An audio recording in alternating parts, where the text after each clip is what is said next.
Hi, my name's Josie Jaffrey. I'm the author of the Solace Invicti series, the Sovereign series, and now the Seekers series. And my next book is out on the 9th of July. That's May Day, the first book in the Seeker series. And today I would like to do a little reading for you from it. So this is the book. It is a murder mystery set in Oxford featuring vampires. The book follows a main character, Jack, who is an investigator in the Seekers. And the Seekers are a vampire task force that goes around trying to solve murders that are committed by vampires against humans.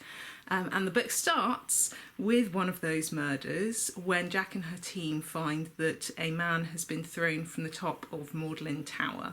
The bit I'd like to read for you comes very shortly after they've found the dead man, and they are just starting the investigation, but they have to take a little bit of time off for the wheels of justice to turn, for their captain to talk to the human police, and so Jack and the rest of her colleagues go out drinking in their bar, and then obviously hilarity ensues. So here is the little reading I'd like to do for you.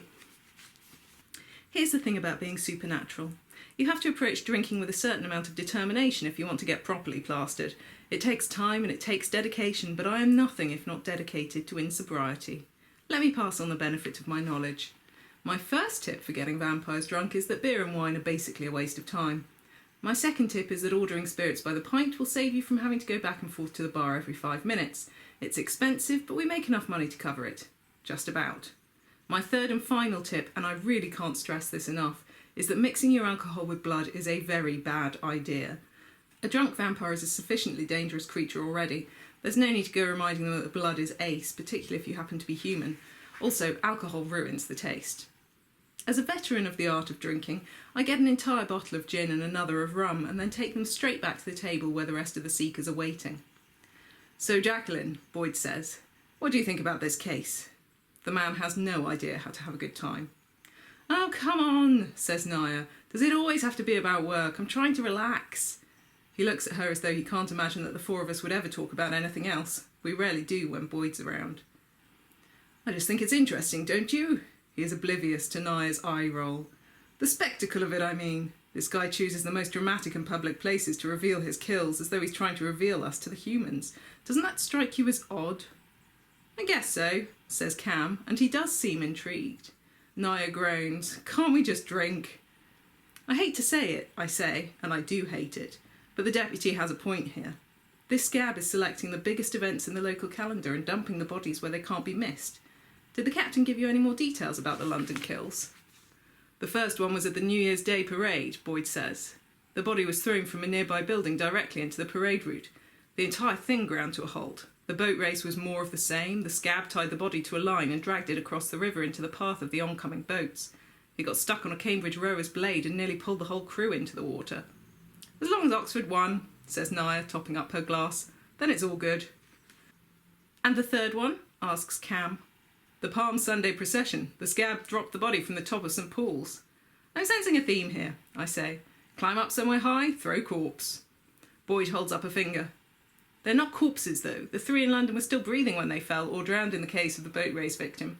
They were missing a lot of blood, but not enough to kill them. Whoever's doing this, it matters to them that the victims don't die until the moment they're revealed to the world. Assuming it's all the work of the same guy, says Cam. One very sick guy. None of us has to say anything to that, because how can you track someone who works so far outside the realms of what we consider to be normal? We see our fair share of weird shit doing this job, but usually it's just the odd silver who loses control because they've let themselves go too long without blood, or because they've become so addicted to it that they either don't know when to stop drinking or don't care enough to hold back.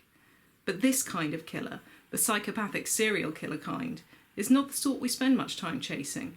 That's not to say that the silver aren't just as twisted as humans. Honestly, we're significantly more twisted on average, but we're usually better at keeping our activities hidden. It's a sobering thought. So that's the extract I wanted to read you. That's from the second chapter of May Day. May Day, as I said, is out on the 9th of July, and there is a short story that is a prequel to May Day that follows Jack.